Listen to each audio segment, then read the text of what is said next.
The reason why God wants us to flee from evil?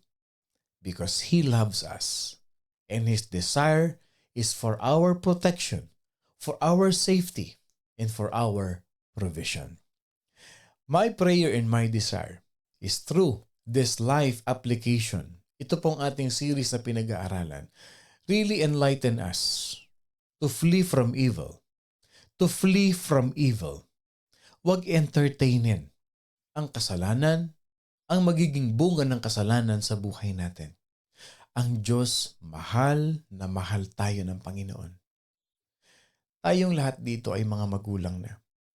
Bakit ba natin pinagsasabihan ng mga anak natin? Bakit ayaw nating papuntahin ang mga anak natin sa mga lugar na ayaw nating puntahan nila?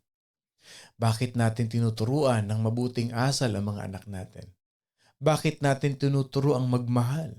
Bakit natin tinuturo ang maging responsable ang mga anak natin? Isa lang, mahal natin sila. Pinoprotektahan natin sila. Kaya nga tayo magulang, sinasabi natin sa mga anak natin, anak, hindi naman para sa akin itong sinasabi ko sa iyo. Kaya ako ito sinasabi sa iyo, kaya kita pinapaalalahanan, kasi mahal kita anak. Pinoprotektahan lang kita. Pinoprotektahan ko lang ang kinabukasan mo. I'm just protecting you. I'm just helping you. Preparing for your future. The same heart of a godly parent is the same heart that God is giving us.